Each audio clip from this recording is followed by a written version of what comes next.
Okay, thank you. What we're going to do for the next 45 minutes is really the main event. It's when the floor is totally opened up to you. You can ask whatever you want. You can ask your question of whomever you want. You can ask your question, you can direct your question to one of the candidates, multiple candidates. It's totally up to you. Each of the candidates will have up to 2 minutes to answer your question.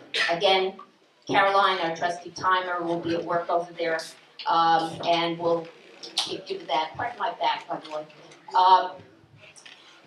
The way that we'd like to do this is, if you'd like to ask a question, if you could please line up in the center aisle at the mic.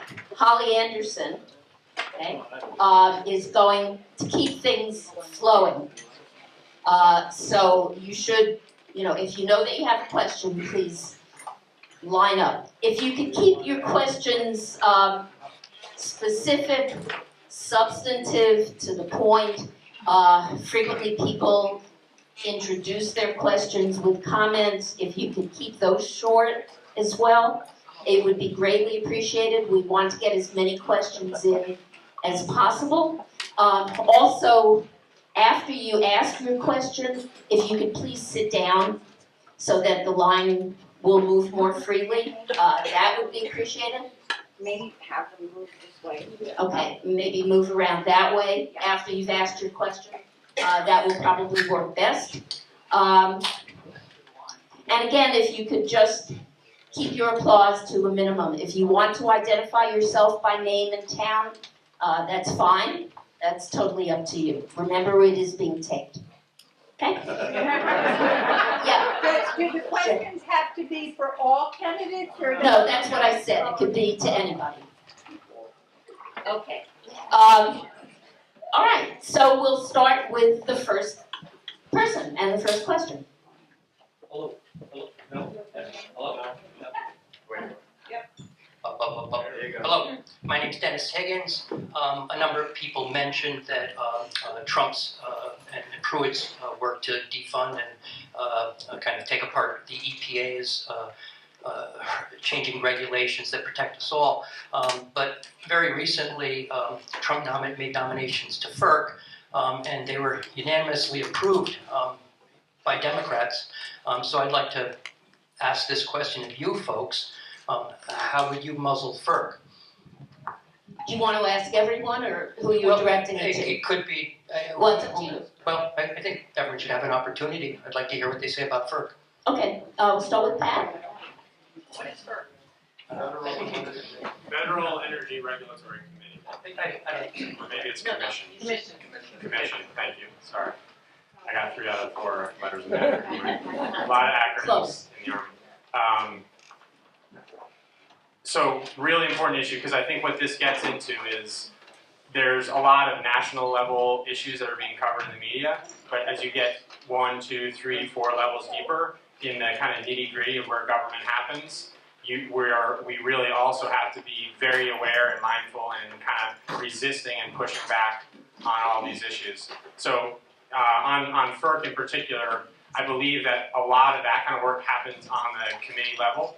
That's where we need members in committee to really stand up and take principal positions.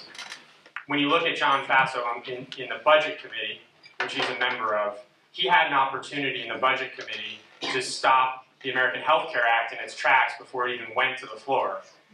As he's done on many votes, he showed zero moral courage, zero leadership, zero care for the people of his district and his community, and he let it just slip through and explained it as, oh, this is a technicality, this was a procedural, blah, blah, blah. Those are the little moments in government where leadership and courage matter, and that is what I'm running to bring. I think that's what all of us at this table bring, and our communities will be much better served on these issues, and I'm excited to kind of wonk out and nerd out on these these minor issues that have massive ramifications for our community. Thank you.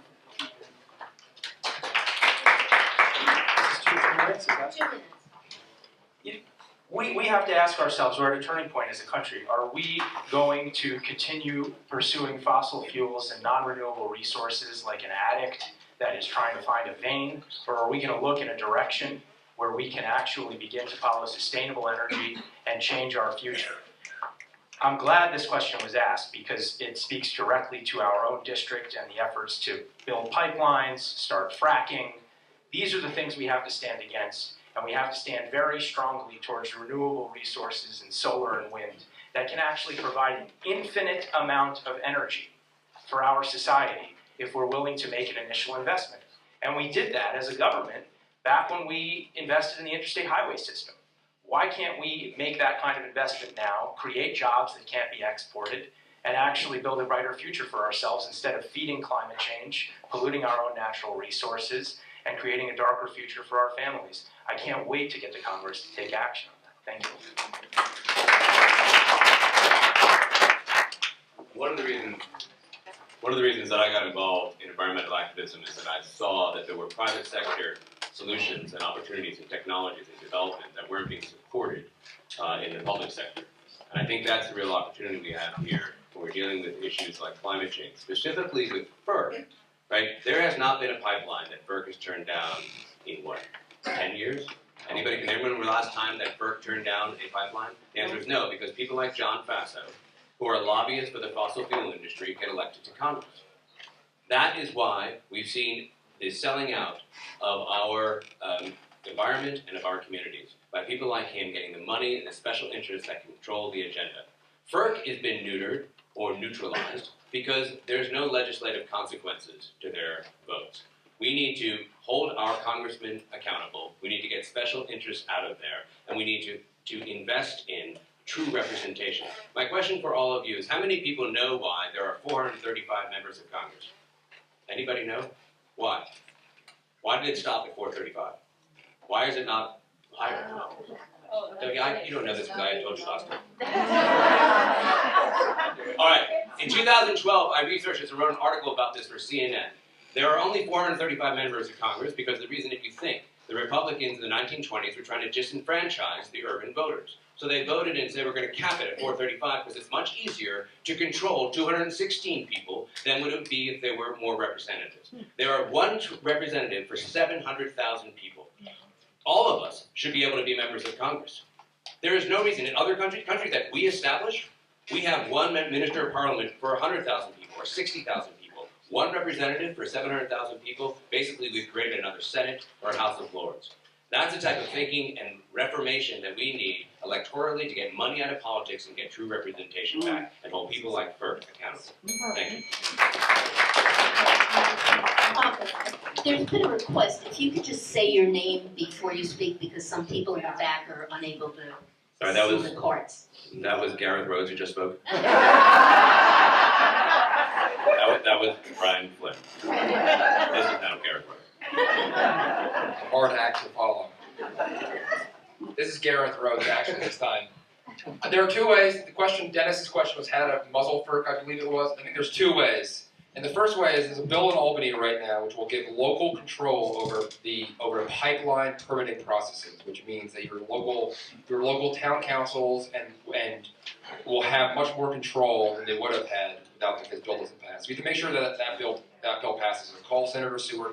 We got to call our members and make sure that this passes.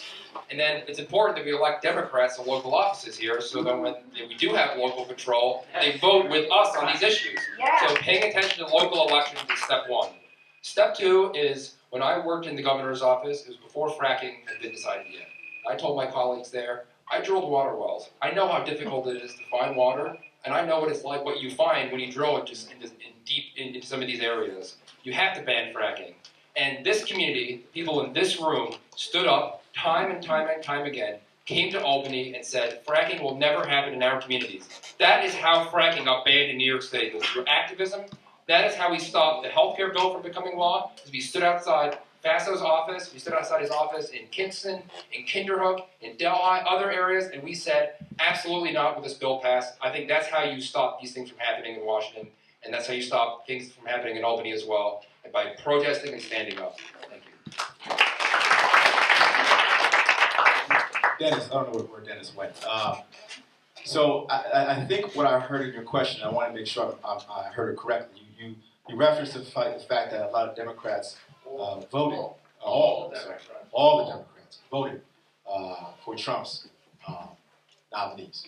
And what I heard in your question was a question about principles and a question about morality and character and integrity, and how important it is that we, as Democrats, act like it. I think for a long time, and a lot of the frustration that we're seeing within the party is that there's been a trend of the corporatization of both parties at the expense of working class folk. And I'm dog-tired. It's been happening way too long, and you see the inequality going through the roof as a result. You know, I was raised Baptist. My mother, big churchgoer growing up, as was my dad, but she made him go, I'll be honest with you. And we were in there every Sunday. Sunday schools, Bible studies. These are my roots. If you know anything about me, understand that I come from this perspective with a moral one, with an ethical one. I'm doing this because I genuinely believe that we are in a state of moral crisis. It got beyond politics last year. It got beyond politics. My 3 4-year-old boy twins, right now, I'm thinking about their future, who they look up to, and who they can rely on to fight for them. So that, to me, is how we get it there. We elect people who remember where they come from and who they are.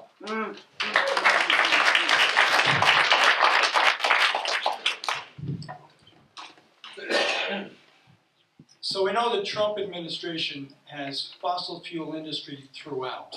Right? Our Secretary of State, Pruitt. Pruitt is someone who, as we know, was fighting against the EPA the entire time that he was the Attorney General in Oklahoma. So this is not just an accident. Why are the Democrats supporting that? Well, there's only one reason. Right? There's only one reason. We talked about it earlier. Campaign finance funding has corrupted our system. Corporations have corrupted our system. Lobbyists have corrupted our system. The voice of each one of you is so de minimis compared to the voice of lobbyists with money, corporate funding. And so you have Democrats that are supporting things that are not in the interest of their constituents. And of course, John Faso is the stand-up representative for that. Being a lobbyist, being somebody who worked for the fossil fuel industry, being someone who takes money from the Koch brothers and other corporations that benefit from it. We pulled out of the Paris Accord. Why? Because of the fossil fuel industry. They have taken us in this horrible direction only to keep the profits going for an industry that only has a certain amount of time left. Right? That's where the politicians have to be held accountable. And John Faso has to be held accountable for these actions. He is part of that system, he supports that system, and he has to change and be repealed, as I think all of us want to do, in order for that to change, right? So one of us here has to be elected in place of John Faso, and we need each one of you as voters to recognize the importance of doing that. So thank you.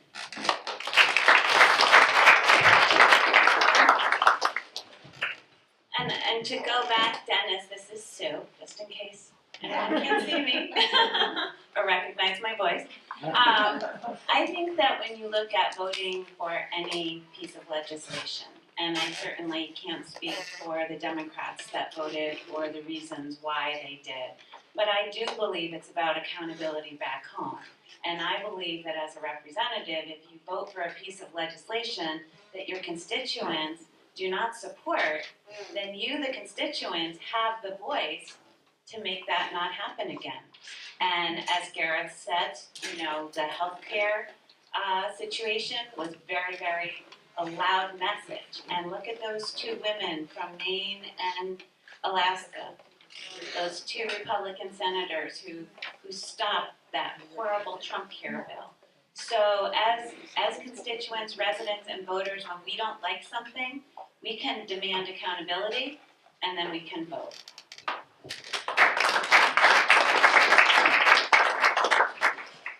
One thing we need to recognize is that the people that are being put in charge of many government agencies, such as the Environmental Protection Agency, have a vested interest in seeing the demise of that agency. Or they can use the agency to their own advantage.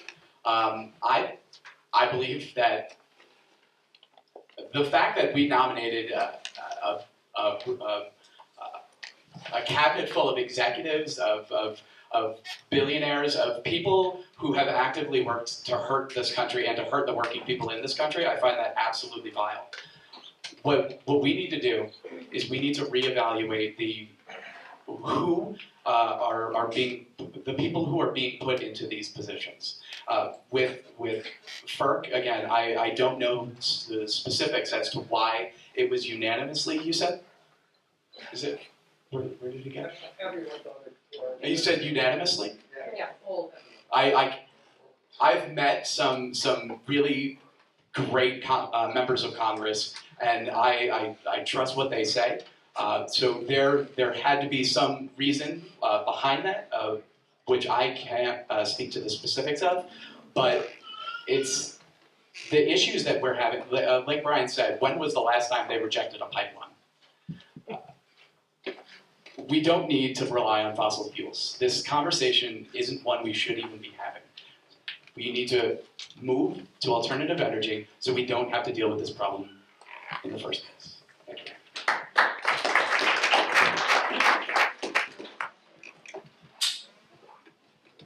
Probably heard easier than with this. Joan Homovich from the town of Colchester, and Congressman Gibson was very influential in organizing a congressional delegation that worked on this problem that is now a problem. It is all politics is local. It is a very recent problem. In the last year and a half, New York State, New Jersey, New York City,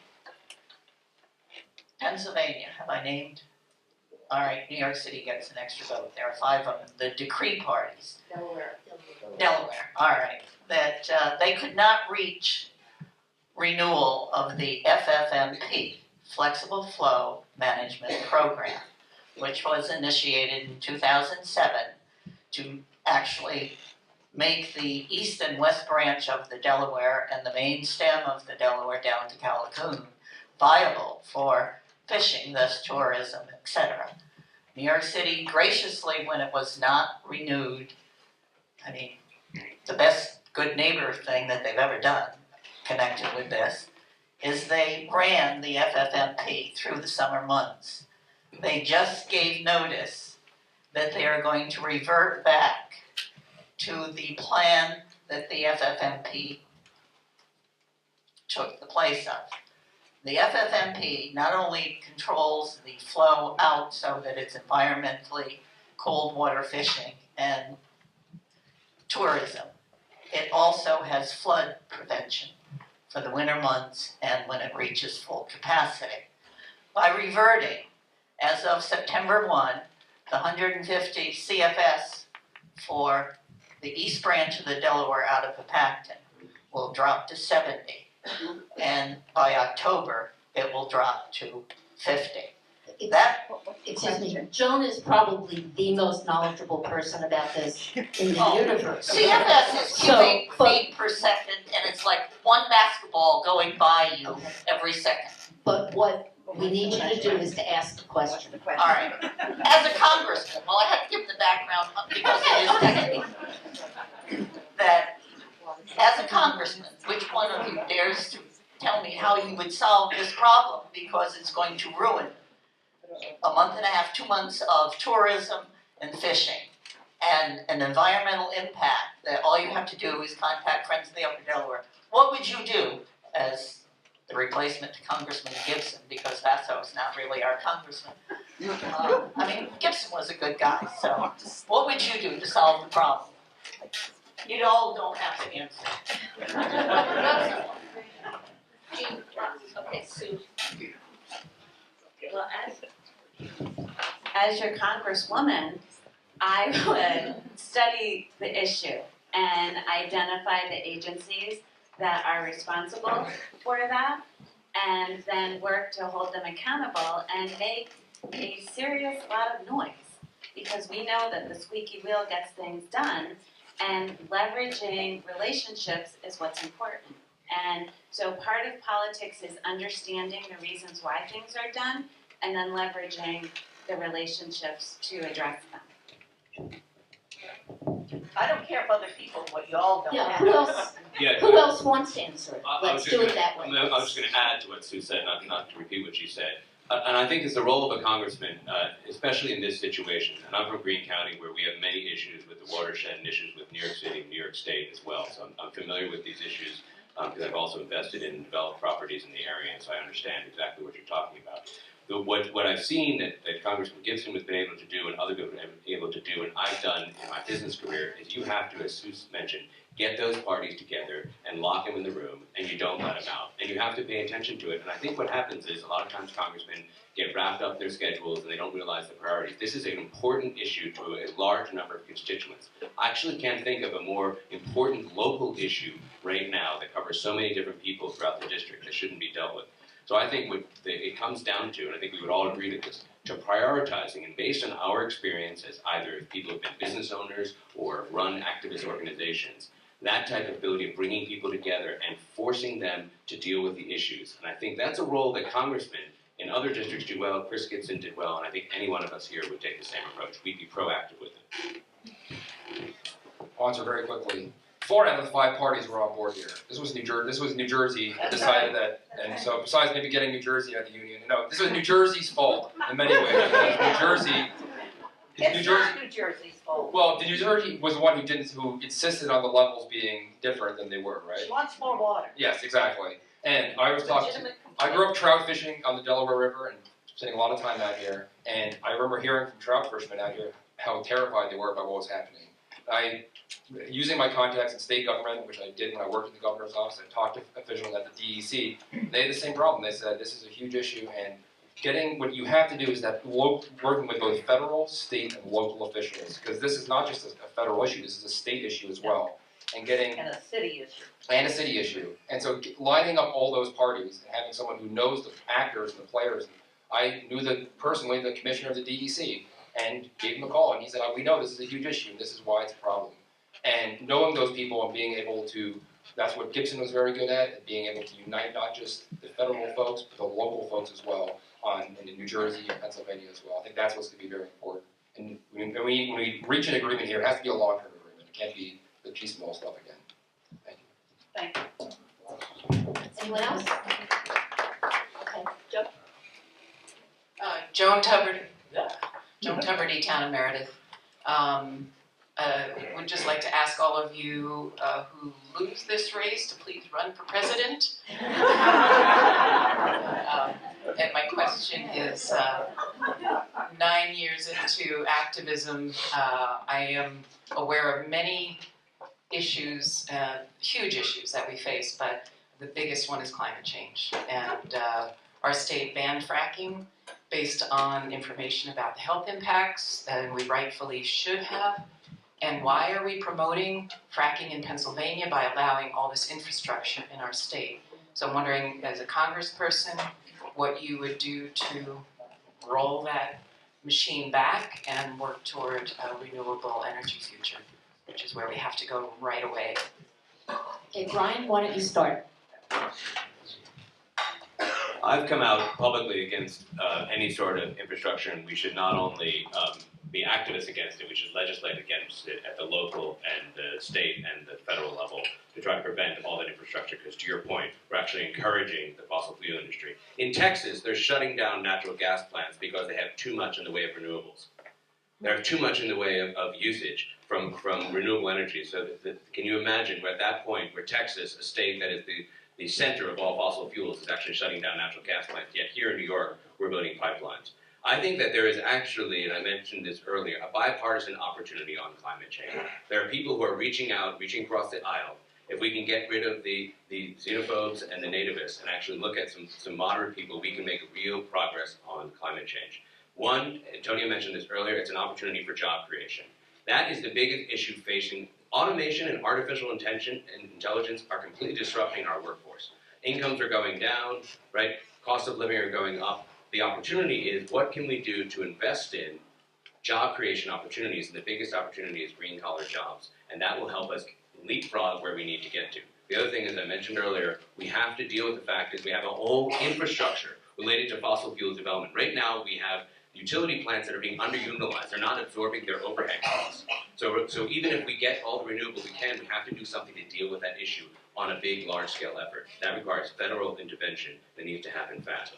Carbon tax, federal intervention, green-collar job creation, and protection of the streams and waterways in this district. Those are our ideas, and collectively, I believe, John Fausto's ideas are here. That's a difference. Who else wants to take it? Jeff? I'll just add to that, that when we stand up for these things, it's about how we talk to the other side and make them understand this is all in our shared interests. We are all stewards of our natural environment. We are all stewards of the resources that are actually feeding our lives and our livelihoods. But not all people realize it because of the terms we use. I find that it's good to talk about eco-services. People don't usually use that term, but our environment is actually part of what is sustaining our job growth and sustaining our lives. Lyme disease is an enormous concern for people in our district. And people that have studied it have looked at it and said, this is something related to our environment getting out of whack, that we are having this tick problem.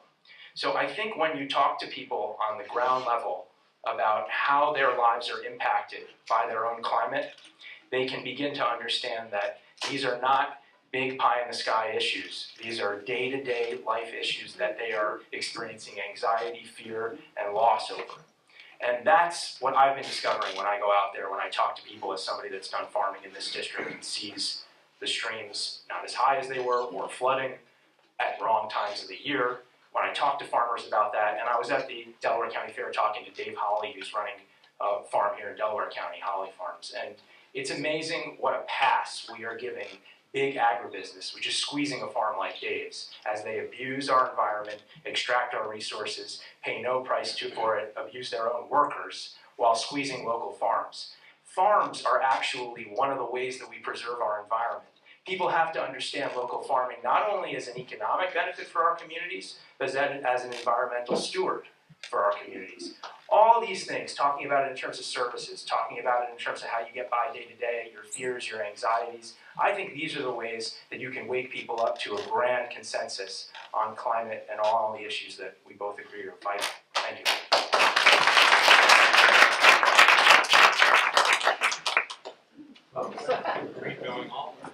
It's up to you, whoever wants to answer. So to address your question specifically, it was how as a congressman or a congressperson would we address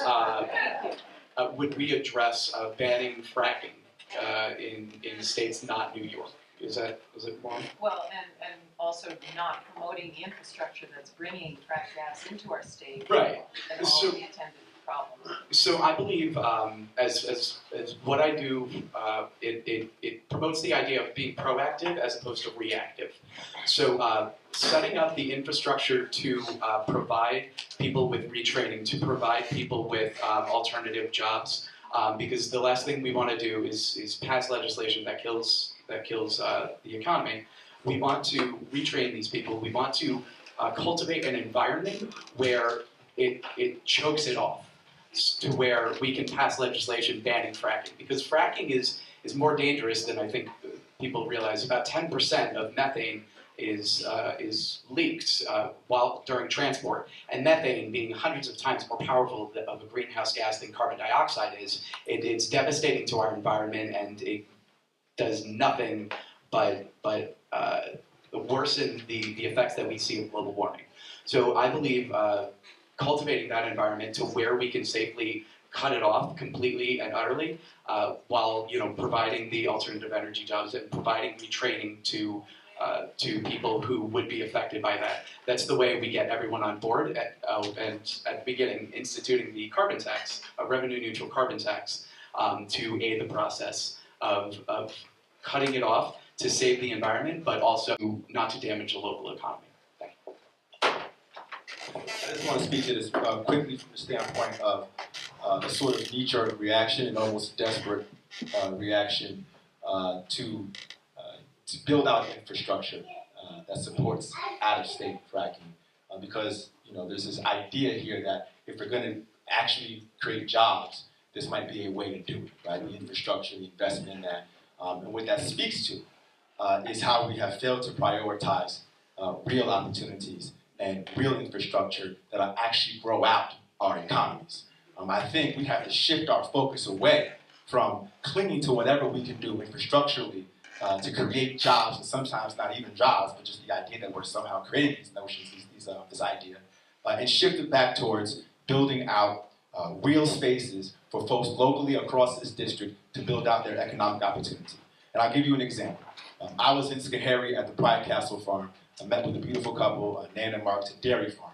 Sat down with them for a couple of hours, and they told me, they explained to me sort of the lack of infrastructure around them and how it limits their ability to really create revenue for themselves and their extended community. They make the milk, the truck would come and get it, and that was it.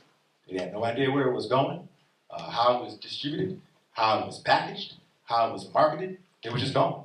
There were no regional distribution plans, no regional processing plans, no marketing mechanisms that allow the local farmers to come together and cooperate and share their resources.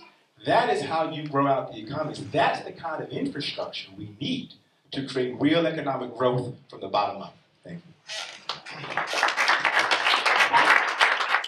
I just have a very quick addition that I want to throw in. I think it's really important that we all remember, to your point on kind of how you stood up, how we stood up on the fracking issue. So John Faso is a member of the Bipartisan Climate Caucus. This is just like many other caucuses that exist to do absolutely nothing but provide some political top cover to people like Faso. They issue a sort of perfunctory statement every year that says some words that mean nothing and there's no action behind it. So I think it's very important, I agree with what my colleagues have said, it's also very important that we continue to hold Faso and other politicians accountable when they make promises in writing on these issues, particularly on the issue of climate change and how it affects our community here. We've got to continue to hold them accountable, and that is, it's our job, but it's everyone in here's job, and you've done it before, we've done it before, so we've got to keep that up. Thank you. And I just want to add that this is an ongoing battle, that the Constitution pipeline was stopped temporarily, and it was facilitated by a federal natural gas law that tried to circumvent state power. So right now, the environmental battle is really being fought by states. As you know, many states are trying to comply with the Paris Accord right now. New York State is one of them. The Republican Congress is trying to override that. And temporarily that was stopped by the Court of Appeals, but that battle is not done. So when we get to Congress, when I get to Congress, we have to change the legislation. We have to both empower states, and it's odd that Republicans who always fight for state rights all of a sudden don't want to fight for state rights. It's coincidental. And once again, battle against promoting fossil fuel, which is an industry of the past, and not promoting clean energy, which is the energy of the future, is something we have to change. Thank you. I think in the interest of time, just so that we're sure to get all the questions in, what we're going to do now is instead of 2 minutes, I think we'll ask for 1 minute responses. I think we can get the meat of it in that. Okay? Hi, Shauna Bay from Masonville. I wanted to follow up on the initial round of questions about electability with a two-part question. First to Brian. You spoke very eloquently about your experience in Washington dealing with the federal government, etc. But I didn't hear in your initial statement very much about addressing the electability question. And given your answers to the last two questions about your campaign's mainly self-financed and that you don't have a history of voting here, I wonder how that's going to affect your electability. And the second part of that question is the same thing about the electability, given the voting history answer to Garrett, Antonio, and Steve. If you would address that as well, how you're going to fight the carpetbagger, which I think killed us last time. So to be clear, I'm third generation Greene County. One of my immigrant Irish grandparents came to Greene County as a bartender. As a bartender in Leeds. And my father spent his childhood there. So more than 15 years ago, we came back home to build our home here. When I'm out there talking to people in the district and I tell them about my heritage and that Michael J. Quill Irish Cultural Center in Greene County is my great uncle, they immediately realize that I understand and I'm one of them. And it hasn't been an issue with anyone I speak to. When I talk to them about my financing and how I've raised the fund, people are proud of the fact that I'm not going to be owned by anybody. And I'm not primary funding myself. I'm getting fundraising at the local, the small dollar level as well as the large dollar level. But what I hear most is that they're looking for somebody who has proven progressive values, has been out there and gotten things done legislatively, but also has created jobs. These are middle income, middle class jobs, and somebody who's been tough on terrorism. And when you're speaking to swing voters, those are the combination of things that I've heard matters to them and what resonates with them makes it possible. We'll just go, whoever was addressed. I was born and raised in this district. I grew up working in this district, and after graduating from high school in this district, when I got a job working in this district, like many young people who grew up here, there aren't a lot of economic opportunities. I left to go to college. I left to go to law school. And I worked when I wanted to give back to my community. I wanted to work in government. I wanted to work at the highest office in government in my community. I went and got a job in Albany, working here in this community. I was here after Hurricane Irene, in Margarettsville and Fleischmann, and communities all across the Catskills, and Phoenicia and Pranceville, working with this community. And that's what I believe in. I believe your question is completely right. The Republicans have painted the last couple of candidates as being, they're not one of us, they're not from here. I know this community because this is my community. This is my home. I grew up working on a farm here. I'm going to the farms. I worked on volunteer fireman on a firehouse here. I'm going to the firehouses. And I think it's going to be able to, going out to these parts of the district that are Democratic, that are Republican areas here in Delaware County, in Sullivan County, Greene County, other areas where Democrats haven't shown up, which is what we have to do to win.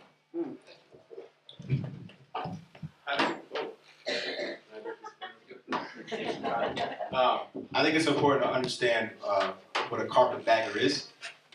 My definition of that is someone who pulls a map out, looks at where they could win a race, even if they have no allegiance to that place, and decides to move there to run. I am from Schenectady, working class roots. My parents worked for General Electric for a long time. I live at a very common narrative for a lot of folks in this area. My wife, born in Woodstock, went to Kingston High School. Parents, small business owners in the community. We came home to serve in a time of desperate need. Because I remember what it was like to grow up here when you had real opportunities, and I'm here to fight for it. Thank you.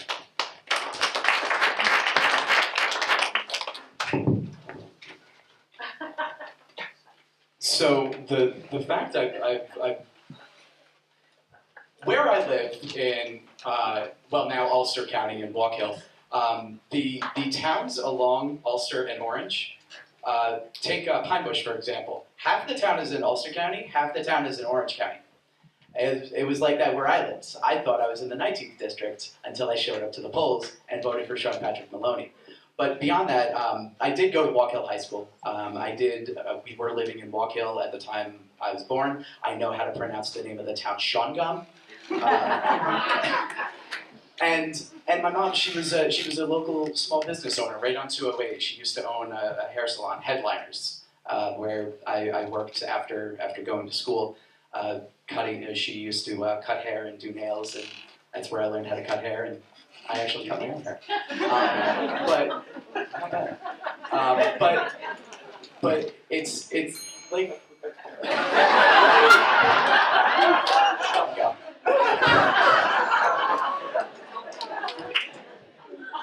Michael? Hi, I'm Michael Kaufman from Bovina. I'm going to ask two questions. The first question, I want only a yes, no, or can't say yet as a choice. That will take you 2 seconds. The other 58 seconds will be spent on a much bigger question. So the first question is, and I want to go down the line, is if you're elected, will you vote to, or will you co-sponsor HR 676, the Expand and Improve Medicare for All Act, which is currently co-sponsored by 113 Democrats. It's been introduced into the last several Congresses and will be introduced into the next one. So first, yes, no, or can't say yet, starting with you, Pat, and going down the line. Can't say yet. Are we going to do the next question after? Yes. Yeah. Okay. Just 2 seconds on this. Yes, absolutely, my first vote. Okay. Yes, since 2004. Yes, absolutely. Can't say yet. Yes. Can't say yet. Agreed. Can't say it quite yet. Okay. Second question is, if you're elected, what would be your first priority to fight racism in this country? What would be the first thing you would do? And then you've got 58 seconds for it. Start on the other end, Stephen Brazil. So first and foremost, voter suppression laws, that's something that needs to be addressed. It's something that the Republicans have repeatedly bragged about, that they were able to lower the amount of people to turn out and lower the spread between the vote Obama versus Mitt Romney in 2012.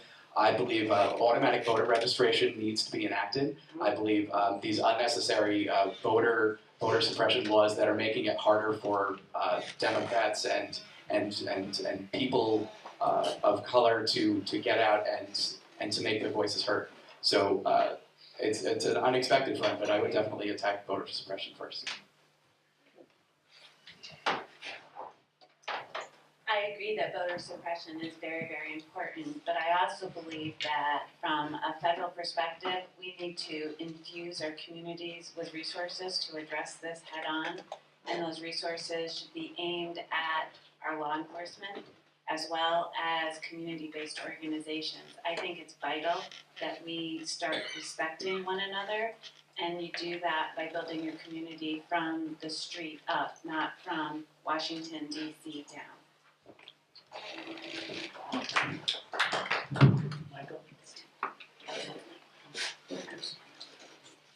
We have a mass incarceration problem in our country. We have to redesign our criminal justice system. This takes in a lot of issues, whether it be drug addiction and imprisonment based on drug addiction. We have to change that to rehabilitation. We have to find a way that we divert people who would otherwise be incarcerated and put them in programs where they can be reconstructed. In other words, restorative justice is important. On the Human Rights Commission, we've been going around our school districts to try and implement restorative approaches to disciplinary codes. That prevents the expulsion and suspension of students of color, which has disproportionately happened. That kind of approach needs to be done on a nationwide basis. I have done that on a local basis. I would continue that in Congress. Thank you. So there's a lot to talk about this, and it's hard to do that in 1 minute. I do agree that voter suppression is a real thing. I think the gutting of the Voter Rights Act, Shelby Supreme Court decision, was horrific. We need to restore the teeth of the Voting Rights Act. I've done a lot of work in criminal justice reform as an intern. One of the things that I'm able to do, was able to do at Aiken Gum, the law firm that I worked at, is, as a lawyer, is to do some pro bono work with juvenile lifers, young men and women who've been locked up for 20, 30 years on mandatory life sentences without parole because of an act they committed when they were 14, 15 years old. And thanks to Miller v. Alabama, that law was overturned. And I've been doing on the front lines of the resentencing project at the Juvenile Life Center lawsuits and moving forward. We need folks out there doing that kind of work on the front lines, rolling back these draconian mandatory sentences and pushing back against these god-awful practices, sessions that he's trying to restore them. I'm going to stop there.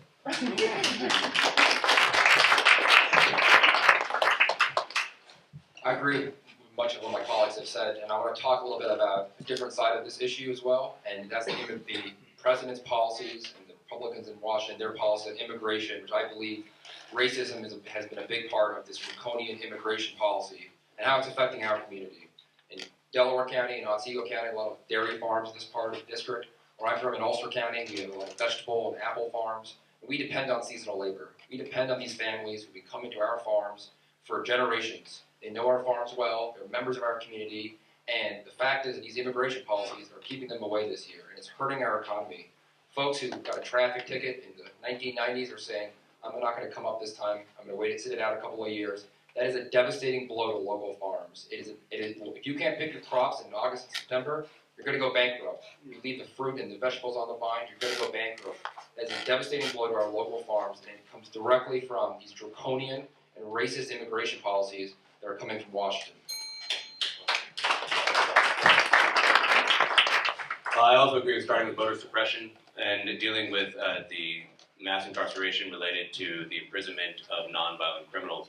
But I also believe we need to look at federal cameras and all policemen to protect all communities. We also need to look at drug addiction as a health issue, not a criminal issue. We need to look at changing our funding of education so it doesn't continue to segregate people in our communities. We need to take money out of politics, because that's also contributing to the corruption in the Congress. And I also believe, most recently, and this is something I want to investigate, if there are symbols of hatred and inciting violence, I want us to consider outlawing those symbols. Now that always was on the edge of the First Amendment, but if a symbol is used almost exclusively to incite violence and hatred, maybe we should collectively, as a society, say that those symbols should be outlawed. And I think that most recently that's been put into sharp relief. Thank you. Michael, thanks for asking it, because we have to be the party that unites people, and we have to be the party of everybody. And that's why we have to be the party that knows that Black Lives Matter. We have to be the party that speaks for every single constituency in the United States. I told you that I am the grandson of 4 Holocaust survivors who came here to flee the Nazis. It has been unbelievable for me to watch Nazis now marching in our own country, thinking that they can get away with that. It's a tragedy, and that's something the Democratic Party stands firmly against. I teach my students that all men are created equal. I have students of all varieties, of all races and creeds and religions. And we turn our back on that at our peril. The last thing that I'll say is we already have a flag in this country. It's the red, white, and blue. I teach the Pledge of Allegiance to my students. We all salute it. We pledge to it. I don't see why we need another flag to be pledging allegiance to in this country when we already have a great one, and we have it in my classroom. So I'm glad you mentioned it. Thank you.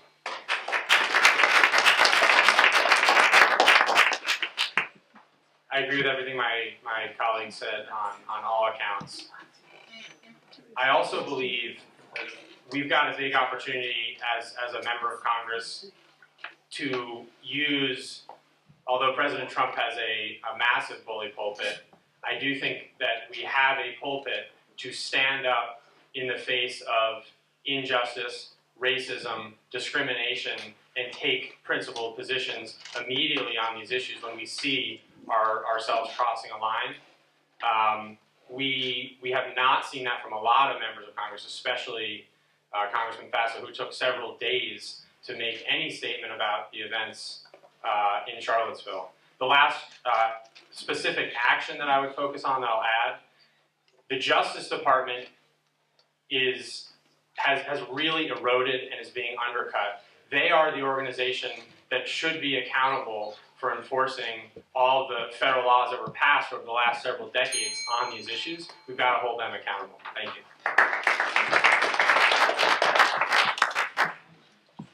Hi, my name is Jay Diamond. I'm from Delaware County, and this is follows up in a more local way on what we were just discussing and what you were just discussing.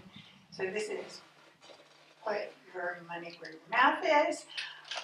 As some of you, I hope, know, we held a protest about the presence of the sale of Confederate flags at the Delaware County Fair. Confederate flags are sold at several county fairs throughout this district, and the sale has been prohibited by some fairs. The fairs are not for-profit organizations and can make their own choice. So could you, each of you, comment briefly as to whether or not you support the idea that the flags should not be sold, and if so, or why not? And if so, can you use your bully pulpit right now and make public statements against it? Pat, why don't you start that? I believe, I forget who talked about I think Brian talked about this idea of a serious discussion about banning and blocking symbols of hatred, whether that's the Confederate flag, Nazi flag, and many others that unfortunately we see too much of. This is a really serious thing for me, though. I mean, I believe that this is something that requires robust public debate when we get into issues of what I believe are First Amendment issues. I really do. So you're putting me on the spot, and honestly, I think it deserves a broader discussion, because it is, I believe, a slippery slope of banning certain symbols. And I think that, as we all know, the First Amendment is so core to what makes this country special. Thank you.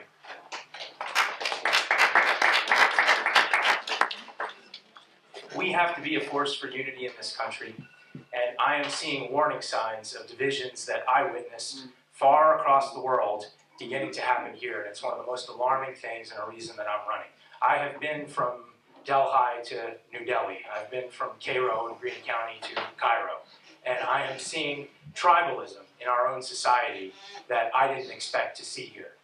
And I think we can break through it by standing for patriotic beliefs that we share and standing for interests that we all share. I'll give you a small example, and obviously I made an allusion earlier to being against the sale of these flags and people saluting something other than the American flag. I spoke to a man at a car show in Olive recently who immediately didn't want to talk to me because he knew I was running for Congress and he knew I was a Democrat. And he said, "Don't insult the president." I asked him what his health situation was, and he told me that he had survived a botched colonoscopy, lost several pints of blood, and would have been bankrupted if not for Medicare. We began to understand that the Democratic Party was a uniting force that could bring him in as well when we break through the tribalism. Thank you. Jed, where did you go? I'm here. Okay. I'll say it right now. I'm for banning all Confederate sales of flags and let some fancy constitutional lawyer come and tell me why that violates the First Amendment. I believe it incites violence and incites hatred. And I believe that we owe it to the people in our community that are experiencing that violence and that hatred to ban those symbols which encourage it and incite it. And yes, I may be challenged on First Amendment rights and it may not get through, but we can use our positions to stand up for what's right. And I think that when I drove through Delaware County, my way home from the Delaware County Fair, just steps from where you were when that happened, I saw two Confederate flags flying. They weren't there 6 months ago, but they're there now because they feel emboldened and enabled. And our job is to stand up for that and say it's wrong. We won't support anybody inciting violence, racism, and hatred. And you know what? Take me to the Supreme Court and show me why it's not constitutional. Thank you. I'm absolutely against those flags and those symbols of hate, and we have to, whoever is the member of Congress has to use their bully pulpit to work with local community leaders to make sure that those symbols aren't going to be here in our communities. And let's also not forget who the party of the First Amendment also is. I was in a Rod and Gun Club not that long ago and talked to one of my friends. He told me, I voted for Trump. I know he was crazy, but he's the Second Amendment guy. Trump is a Second Amendment guy. The guy who called reporters the enemy of the people. He has no respect for the First Amendment. He has no respect for the Second Amendment, the Third Amendment, the Fourth Amendment. He's pardoning a sheriff in Arizona who violated the Constitution. This man has no respect for the Bill of Rights, any of the amendments, and we need, as a Democrats, need to claim back. We're the party of the Bill of Rights. We're the party who believes in these rights, and we need to stand strong on that. And that is the way I believe that we can talk to our friends who have that NRA sticker on their truck, but also have the Sierra Club sticker on. And that's how we can get to some of these friends and make sure that they vote for Democrats next year.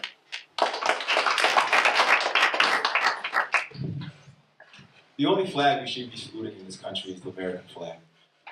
And I think anybody who understands history understands that the Confederate flag stood for the institution of slavery.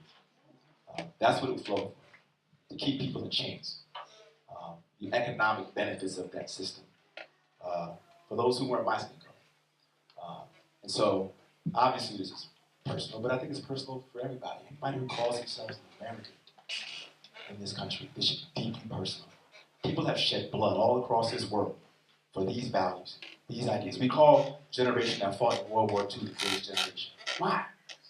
Why do we do that? Because they fought for our ideals. They fought for our principles. They fought for equality. They fought for freedom. They fought for justice. So you're damn right. The only flag I'm saluting is the American flag. Thank you.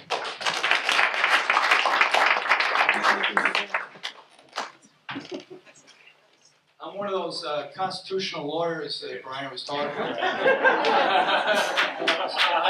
actually studied the amendments to the Constitution, and one that you have to pay attention to is the 13th Amendment, which talks about a badge of slavery. And honestly, that's what the Confederate flag is. And as from a moral standpoint, it is egregiously wrong to portray it anywhere. And it is something that is to inflict pain and to assert white supremacy. And that's why it's used.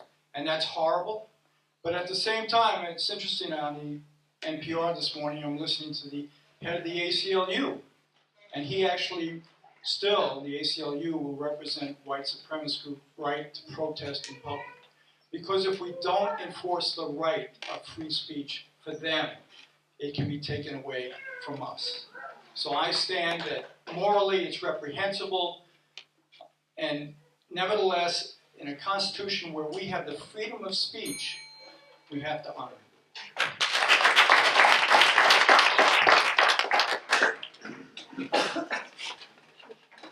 I think that I agree very strongly with David and Pat that the First Amendment provides us a right that we don't always agree with or we don't always think is good.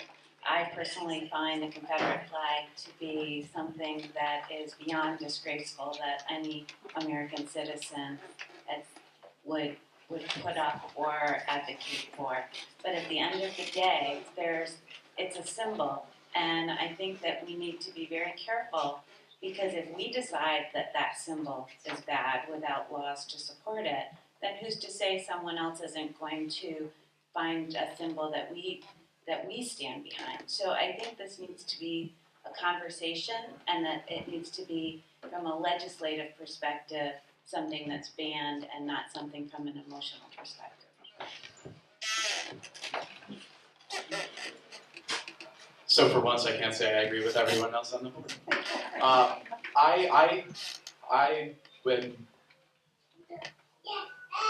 do not have the personal experience with this flag. I don't have a connection to it. So to me personally, I find it just as morally reprehensible. I think it's idiotic. And I think it's a waste of spending, not to mention, we're in New York. It's the flag of Southern aggression. But, oh God, that makes me so angry. But to take that away, to take away the right to protest, to take away the right to free speech, Sue said it best. If we do it to them, then that means down the line they now have reason to do it to us. So.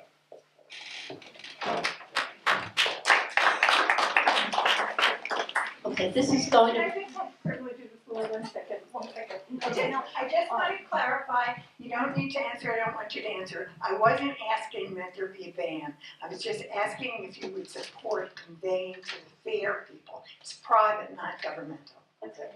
Okay, and I would just point out that two of the organizers of the movement to get rid of the flag at the fair are here, Laura McClure and Christina McClure.